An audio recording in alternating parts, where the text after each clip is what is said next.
Bonjour à tous et bienvenue dans cette nouvelle édition du journal de 8 Mont-Blanc. Nous sommes le mercredi 27 mars 2019 et voici les titres. Le lac d'Annecy avait atteint un niveau exceptionnellement bas l'année dernière. Avec cet épisode de sécheresse, les gestionnaires du lac d'Annecy ont décidé de mettre en place un système de marnage. Le niveau de l'eau sera ainsi élevé ou abaissé en fonction des périodes de l'année. Les explications dans ce journal. Des trésors secrets de l'impressionnisme s'exposent en ce moment à Martigny en Suisse. Ces tableaux rares exposés à la Fondation Gianada permettent de comprendre l'évolution de la peinture française au XIXe siècle. Avant de développer ces titres, Attaque était mobilisée hier à Chambéry. L'organisation altermondialiste a protesté devant la préfecture de Savoie contre les violences policières. Elle répondait à un appel national lancé en soutien à la militante Geneviève Leguet. Membre du collectif Attaque, elle a été grièvement blessée à la tête lors d'un rassemblement de gilets jaunes à Nice samedi dernier. Une centaine de personnes étaient présentes à Chambéry hier soir. Sébastien Germain a recueilli la réaction de la porte-parole d'Attaque en Savoie. On l'écoute. C'est extrêmement choquant qu'une personne de cet âge-là soit bousculée et se retrouve dans un état grave. Mais par contre, moi, ce qui me met très très en colère, c'est quand on entend notre président suggérer qu'elle aurait pu être sage, rester chez elle et probablement tricoter ou faire de la broderie, comme il y a quelques centaines d'années, nos concitoyennes. Aujourd'hui, il me semble que toute personne, qu'elle soit femme, militante, âgée, jeune, handicapée, vulnérable ou pas, doit avoir le droit de manifester dans la rue et doit avoir également le droit d'être protégée par les forces de l'ordre qui ne sont pas là pour protéger simplement une classe dirigeante, mais qui devraient protéger l'ensemble des citoyens. Nous souhaitons pouvoir continuer à manifester, c'est un droit constitutionnel dans une démocratie. On reparle de l'incendie de Courchevel. La garde à vue du suspect de l'incendie mortel survenu à Courchevel en janvier dernier a été prolongée. L'homme âgé d'une trentaine d'années est suspecté d'avoir joué un rôle dans ce drame qui avait coûté la vie à 2 saisonniers de la station. Selon les informations de France Bleu Pays de Savoie, le suspect est un dealer originaire de la région de Montpellier. Suite à un différend sur fond de trafic de drogue, il aurait mis le feu au bâtiment avant de prendre la fuite. Sur place, le dealer avait menacé 2 de ses revendeurs résidant dans l'immeuble incendié avec une arme. C'est cette arme retrouvée peu après l'incendie qui a permis de remonter jusqu'à lui. Les autorités annéciennes testent un nouveau système de marnage pour le lac. Depuis des années, le niveau du lac d'Annecy est maintenu à une cote de référence de 80 cm, un niveau stable voulu pour faciliter notamment les activités, mais qui pose problème en matière d'écologie. La sécheresse de 2018 a incité les autorités à mettre en place un marnage expérimental dès cet été. Le niveau de l'eau sera ainsi augmenté ou diminué en fonction des périodes de l'année. Les explications de Fanette de Buisson. On voit qu'aujourd'hui on est déjà à une cote de 90, donc ça veut dire que le lac est relativement haut en raison des précipitations qui sont intervenues. Mais quand on aura l'expérimentation qui va vraiment démarrer, c'est-à-dire à partir du 1er juin de cette année, on va essayer autant que possible de maintenir cette cote jusqu'à 90 tout l'été pour que l'activité des loueurs notamment soit maintenue dans de bonnes conditions. Et c'est seulement à partir de septembre, du 1er septembre, qu'on va commencer à faire baisser de façon plus importante le niveau du lac pour atteindre une cote à terme de 60. Une baisse maîtrisée de 30 cm, c'est l'objectif affiché de cette expérimentation. Une baisse largement moins marquée que cet été où la sécheresse a provoqué une diminution du niveau du lac jusqu'à la cote 0,01, du jamais vu depuis un siècle. Les gestionnaires du lac d'Annecy, qui réfléchissent à cette expérience depuis 2014, décident alors de se lancer. Il y avait une sorte de crainte ou d'hésitation. Et puis là, on a bien constaté que, bon, certes, il y avait quelques inconvénients à avoir un marnage très important, puisqu'on a eu presque 1 mètre de marnage l'été dernier, mais que les choses étaient gérables si on faisait ça de façon beaucoup plus modérée. Et donc c'est pour ça que voilà, cette année, on lance cette expérimentation pour bien mesurer ce que ça va impliquer comme conséquence, rediscuter de ça au bout d'une année, et ensuite décider si on poursuit de la même façon ou un peu différemment. Le lac d'Annecy compte aujourd'hui une douzaine d'hectares de roselières contre une centaine dans le passé. L'objectif sur les 20 prochaines années est de permettre leur développement. Atteindre une vingtaine d'hectares serait une réussite. Le premier intérêt, c'est un intérêt écologique. Donc pour permettre la vivacité des roselières, donc les zones où il y a de nombreux roseaux qui ont besoin de ne pas avoir toujours en permanence le niveau du lac au même niveau, mais qui ont besoin de respirer un peu.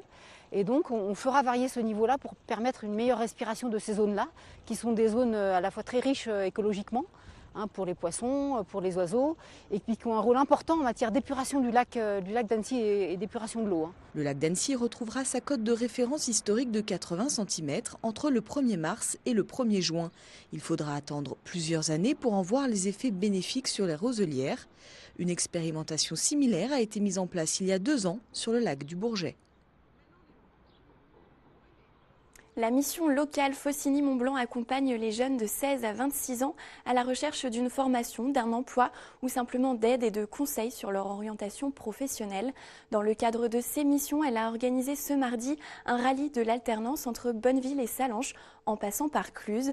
40 jeunes étaient au rendez-vous. Reportage. 8h30 à la mission locale de Cluses. Après un premier briefing, les jeunes sont répartis dans des groupes constitués en fonction des métiers qui les intéressent. Ils participent ce matin à un rallye un peu particulier. Accompagnés de 2 coachs, ils vont s'entraîner à démarcher des entreprises dans le cadre de leur recherche d'un contrat d'apprentissage. Les premiers contacts sont un petit peu compliqués, on fait la démarche à la place des jeunes, après on fait la démarche avec les jeunes et en fin de matinée l'objectif c'est que les jeunes puissent faire la démarche d'eux-mêmes, d'aller à l'entreprise, d'aller vraiment se présenter et expliquer l'objectif et d'aller voir s'ils sont favorables à l'alternance. Donc c'est important de les accompagner pour leur montrer un peu l'exemple et la tenue, la conduite, le discours à tenir pour qu'ils puissent être après autonomes dans cette démarche. Identification des entreprises à démarcher, technique de présentation, contact téléphonique. Les jeunes partent ensuite à la rencontre des entreprises accompagnés de leur coach. Si c'est clairement non, on ne fera pas d'alternance, merci, au revoir. Si oui, mais pour l'instant on en a un, on note tout. La mission locale accueille des jeunes sortis du système scolaire. Via différents dispositifs, elle les aide à construire leur parcours professionnel. Pour beaucoup, l'alternance est une voie privilégiée. On nous demande au niveau de l'État de développer l'apprentissage. Ça a été jusqu'à maintenant finalement pas aussi exploité qu'on pourrait. Donc là, c'est vraiment un nouvel axe de travail, permettre à de plus en plus de jeunes d'accéder à l'apprentissage ou au contrat de professionnalisation. Donc finalement, ce qu'on appelle les contrats en alternance. Ça permet aux jeunes d'avoir une rémunération, en même temps d'avoir une expérience professionnelle et de terminer sur un diplôme. Ça peut être un diplôme de l'éducation nationale, mais sinon aussi un diplôme reconnu par la branche professionnelle. Une voie de plus en plus empruntée, mais l'étape la plus difficile reste pour beaucoup de ces jeunes de trouver une entreprise pour les accueillir. On reçoit beaucoup de jeunes qui sont donc très partants pour l'alternance, mais un des principaux freins qui les empêche d'accéder à cette alternance, c'est donc le patron et le contrat d'apprentissage ou d'alternance en fait, simplement. Et donc là, ça permettrait d'avoir vraiment un vivier d'entreprise sur lequel on peut envoyer les jeunes et on peut être sûr ou quasiment sûr qu'ils seront reçus correctement et avec des débouchés, des places disponibles. Après le rallye, également mené par les missions locales d'Annemasse, d'Annecy et de Thonon, un listing des entreprises favorables à l'alternance sera constitué et mis à disposition de ces jeunes. Pour terminer ce journal, une immersion dans la peinture du 19e siècle. Depuis 40 ans, la Fondation Gianada à Martigny en Suisse propose de remarquables expositions de peinture et de sculpture. En décembre dernier, le centre a franchi la barre des 10 millions de visiteurs. Actuellement, la Fondation propose une exposition consacrée à l'impressionnisme et aux maîtres du 19e siècle. Des peintures en provenance de la Fondation danoise d'Orgdruckgar. Jean-Paul Crespi a parcouru pour nous cette exposition. Degas, Cézanne, Monet, Renoir, Gauguin, Matisse, 60 œuvres d'art pour compléter un incroyable carnet de notes consacré à l'histoire et à la compréhension de la peinture française du 19e siècle. Toutes ces peintures sont également un témoignage unique de la passion sans faille d'un couple pour l'art français, car les toiles présentées proviennent du musée Ordrupgar, qui abrite la collection conçue par le couple Willem et Henri Hansen. Danois, passionnés d'art et visionnaires, ils acquièrent en l'espace de 2 ans, entre 1916 et 1918, 156 tableaux pour construire ainsi un véritable jardin secret pictural.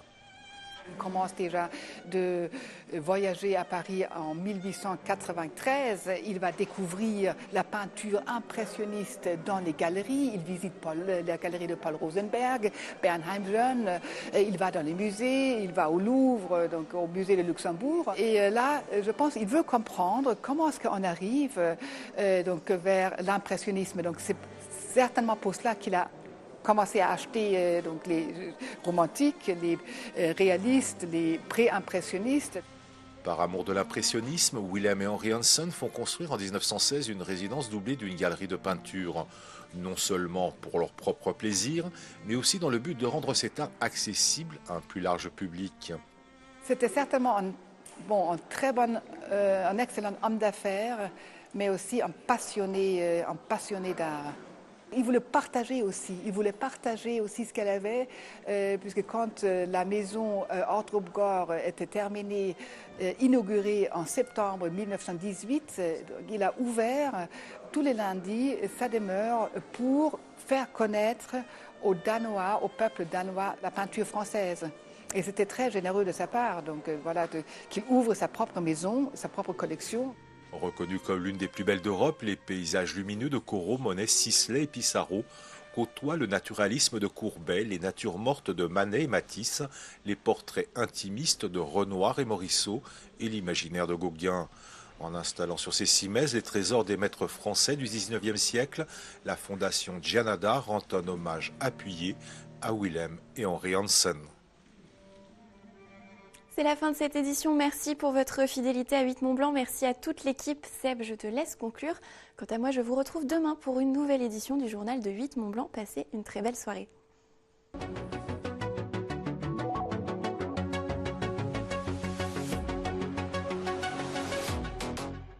Jeudi, vous retrouverez Fanette aux commandes d'accès direct. Elle recevra 2 membres de APF France Handicap. Elle parlera également de la loi Blanquer avec la secrétaire de la FSU SNUIPP 73. Et enfin, focus sur le festival Petit Patapon.